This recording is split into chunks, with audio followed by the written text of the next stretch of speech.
Data Day, Seattle 2016, and with us again, we have the amazing, incredible Holden Karau. Thank you for joining us.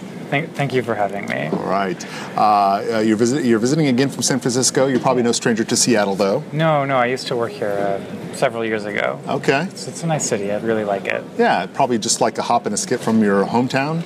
Not too bad, yeah. Okay, awesome. Principal software engineer at IBM, and also responsible for making improvements at Apache Spark. I make improvements on Spark at IBM. At IBM. It's good. Yeah. Okay. So you're speaking today, is that right? Yeah. I just finished my talk, actually. Okay. And what was the topic this time? So there were some similar parts from last time.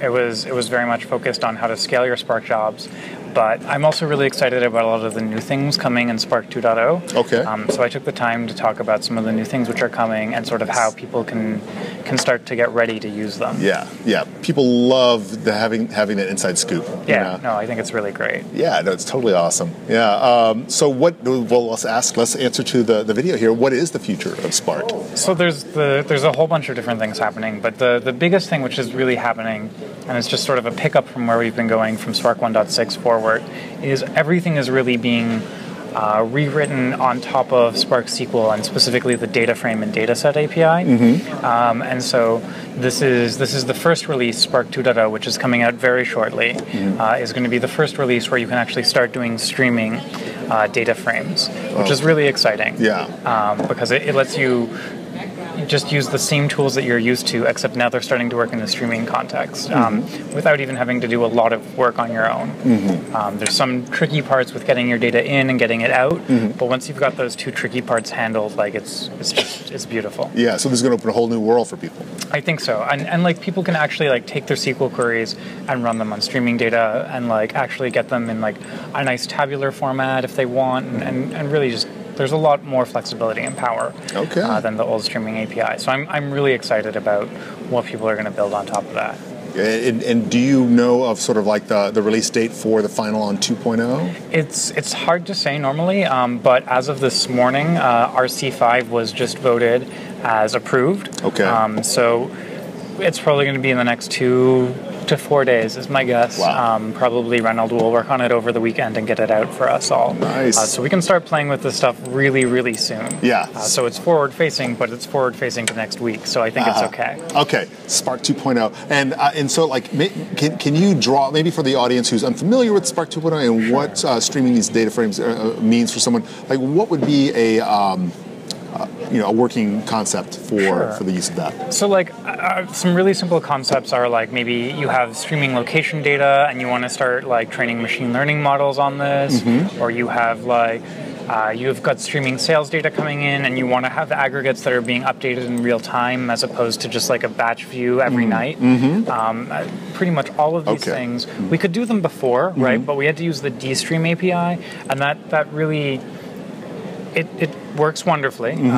No complaints to TD, but it sort of limited it to the people that were comfortable working with sort of the RDD and the more Scala heavy API, and this opens it up to like I think pretty much everyone in the Spark community is going to be able to work with streaming data. Yeah. That just changes the kinds of people that can make cool things. And awesome. That's really exciting. More cool things. Yeah. More cool things, yeah. Awesome. So you are currently co-authoring a new O'Reilly title with Rachel Warren called High Performance Spark. Yeah, we're working on that together. I'm also really excited about that. Admittedly, I get money from it, so it's hard not to be excited, but it's book money, so it's not like a lot.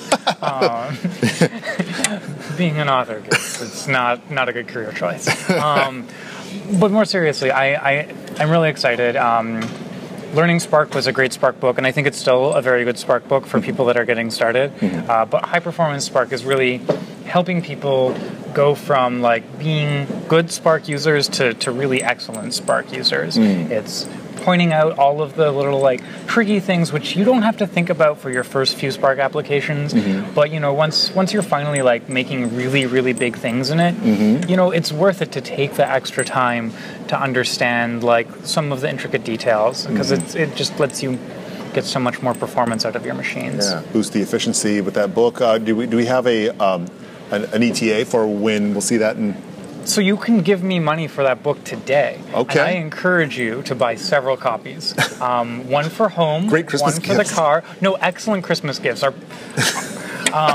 Admittedly, actually, so our editor told us to try and get it done for the holiday season, which I didn't realize was a thing. Yeah. I mean, no guarantees it's going to be done for the holiday season, but it's out in early release right now, so you can get the first 5 chapters from O'Reilly. Hopefully before December, it'll be out, and then we can go and relax, and you all can enjoy this wonderful book. Yes, and give it to your dog. It's a great present if you have a corporate expense account for all of the furry friends in your life. That's right. And if you're not in the world of data science and maybe you have trouble sleeping, it's probably an excellent read. Oh yeah, no. If Scala code puts you to sleep, I highly recommend this book for those people in your life as well. I don't know, like my cousin who is a farmer. Like, hey, dude, you're having insomnia. Maybe you don't understand Spark. This will help you out. But more importantly, if you are interested in Spark and you want to level up and you want to create better efficiency, this is the book to get. And like Holden was saying, one for the car, one for the office, one near the bed. That's good. Now, so and you're writing with Rachel. Is Rachel here? Rachel's talking at 4:15 today. 4:15. Rachel is also wearing gold. Yes. Michelle Kasban also wearing gold. Yes. And we talked to Michelle about that. Yeah. And I wasn't sure if saying the Golden Girls was appropriate. This is a cool movement, though. I like this. Did you want to input anything about it, or? I mean, so I was on the email thread earlier, and I think she probably has done a better job of explaining it than I will. But I think it's really cool, and I think it's nice to have visible women that stand out. I mean, we already do stand out as women, but explicitly as we're not necessarily going to fit the mold of what you expect for someone in tech, but we still really know our stuff, right? The fact that I'm wearing this gold sparkly dress does not detract from all of my work on Spark, and it shouldn't. And it's sparkly. Sparkles are awesome. And you can't spell sparkly without Spark. It's true. It's true. Yeah. Very sparkly Spark presentations. And honestly, I think it's refreshing to have people with a sense of style that's unique in this industry, because we tend to dwell on our khakis and whatever polo shirts or whatever or vendor shirts, The vendor T-shirt and blue jeans is a pretty common uniform for a lot of people, and there's nothing wrong with that. But it's important that you don't assume that people that aren't wearing the uniform are somehow less able. Right. Yeah, and definitely make no assumptions. Anheuser-Busch. When you're looking for someone who is outstanding in their field and making an impact in the world, just because she wears a sparkly dress doesn't mean that she doesn't know her shit. So, Holden, is there anything else that we should know about, or? I think that's pretty cool. If there's people who are sort of on the conference circuit and interested in contributing to Spark, I have a new talk that's going to be in London. If you're looking for an excuse to go to London with your corporate expense account, I'm going to be giving a talk on how to contribute to Spark. So for other people that are looking to get involved, helping grow Spark itself, I'm going to be giving a talk. But even if you're not going to be able to make it to London, I'd love to chat with people that are looking to get more involved with Spark, because I think really the community benefits when there's a more sort of diverse population contributing to open source, and so I really want to help that out. If there's any people watching this that are interested, please, I'm really easy to find. Get in touch with me. Yeah. So that's great advice. If you are interested in Spark, if you are embedded in Spark, if you want to help somehow, this is the person to contact. Look up Holden Karau. It's Karau. You probably already know that.